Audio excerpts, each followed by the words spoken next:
Hi, fellow educators and citizens. Welcome to 15 Minutes with Sir Noni. This episode will be dedicated to upholding integrity and non-partisanship within the Department of Education. Considering the upcoming 2025 elections, we'll explore the crucial role of DepEd personnel in maintaining neutrality. Join me as we discuss guidelines, best practices, and the importance of fostering an unbiased educational environment for our students and the communities as well.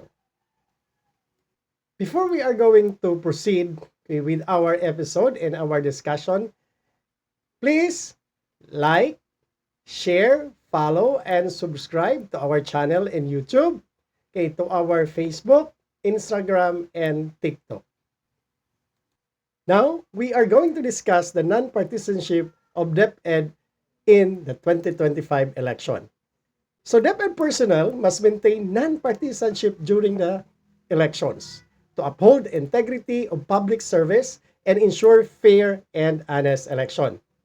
Engaging in electioneering or partisan political activities is strictly prohibited for all DepEd officials.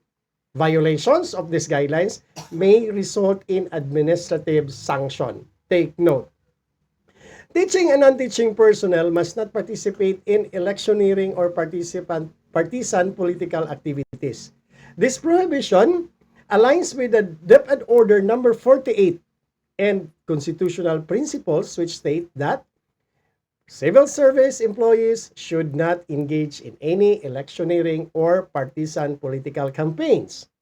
Prohibited activities include forming groups to solicit votes, holding political rallies, making speeches for or against candidates, distributing campaign materials, and using government resources for political purposes. So April is a month for our end of school year rights, including graduation and moving up rights. Our schools are reminded not to engage in any form of electioneering and partisan political activities during the end of school year rights. Graduation and moving up ceremonies should be simple and meaningful without excessive spending or extravagant displays. So these events should not be used as a political fora. Now, how are we going to behave in the social media and our online conduct relative to elections? So DepEd personnel are also reminded to refrain from expressing political opinions online and to use social media responsibly. All DepEd personnel should avoid posting, sharing, or commenting on political content and should not use government-issued devices or internet for political discussions. It is important to avoid online arguments that could compromise public trust in government institutions such as the Department of Education and not disclose official government information without authorization. Violation of these guidelines, government employees who engage in prohibited partisan political activities may face administrative sanctions according to the 2017 Rules of Administrative Cases in Civil Service. A first offense may result of 1 month and 1 day to 6 months suspension. Second offense may lead to dismissal from service and loss of benefits and disqualification from future government employment. Since many of us are bystanders in various social media platforms like Facebook, Instagram, TikTok, and the likes, it is very important for us to understand the role social media play in maintaining non-partisanship among our personnel.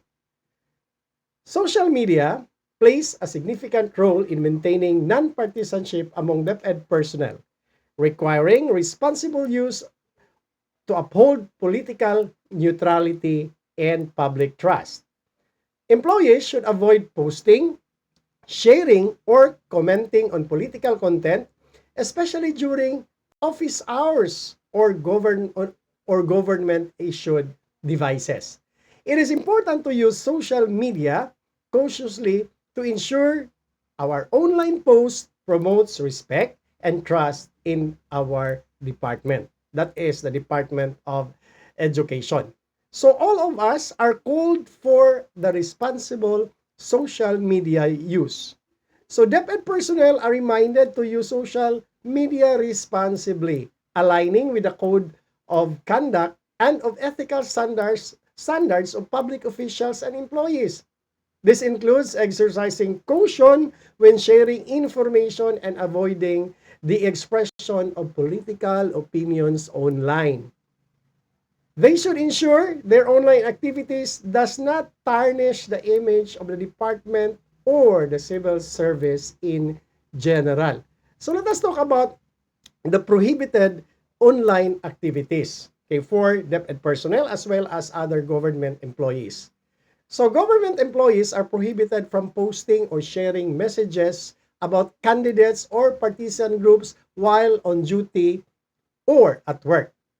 The Civil Service Commission advises employees not to post, share, or comment on political content during office hours or using government-issued devices. It is also essential to avoid online arguments that could compromise public trust in government institutions and not disclose official government information without authorization. So, it is the call of DepEd to uphold political neutrality. Maintaining political neutrality on social media is crucial for government employees, especially DepEd, to remain professional, impartial, and dedicated to their responsibilities as public servants. The Department of Education reminds its personnel not to engage in electioneering and partisan activities. Guided by the policies and regulations of the Civil Service Commission and the Commission on Elections, DepEd aims to ensure that civil servants focus on public service, shielded from political unpredictability. Now, what challenges do DepEd personnel face in maintaining non-partisanship? So DepEd personnel face several challenges in maintaining non-partisanship, including political pressure, personal beliefs, social media usage, community expectations, and lack of training and clear guidelines. So, DepEd personnel may experience pressure from superiors or colleagues to support certain candidates or political parties. Former Education Secretary Leonor Briones stated that DepEd officials are prohibited from using their position to influence teaching and non-teaching personnel to support any candidate or political party. This is to ensure that employees focus on public service, shielding them from political unpredictability.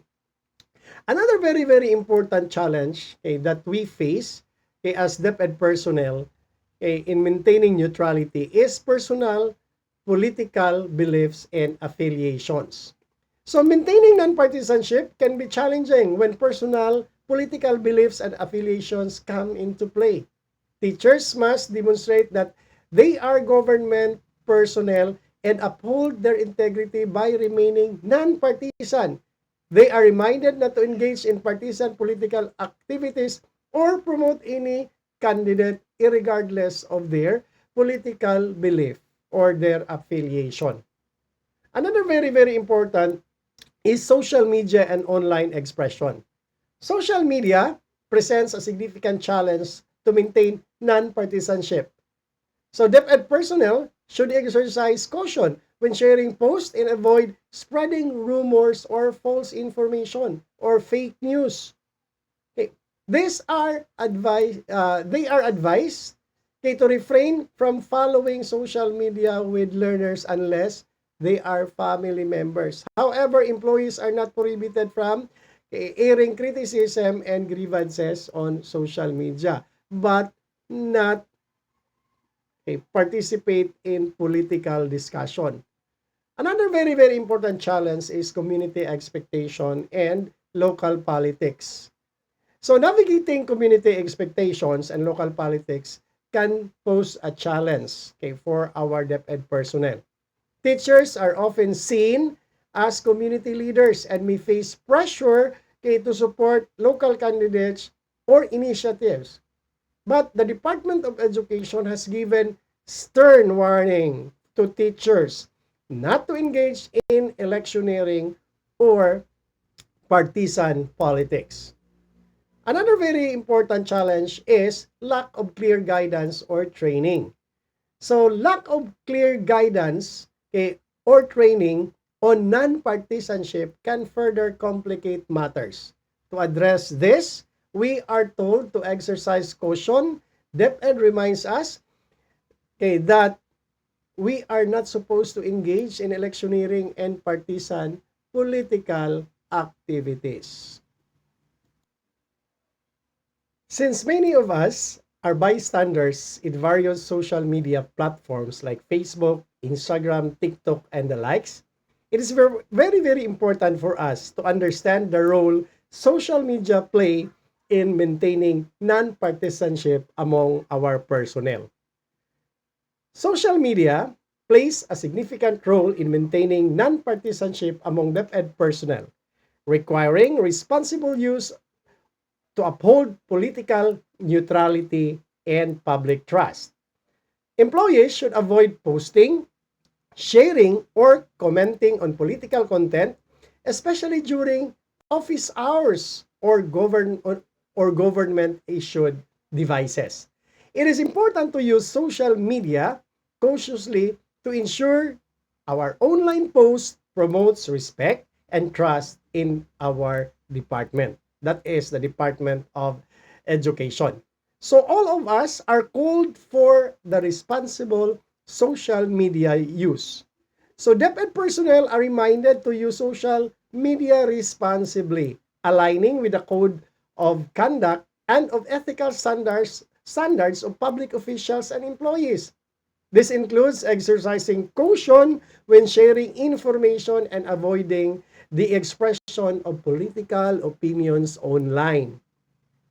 They should ensure their online activities does not tarnish the image of the department or the civil service in general.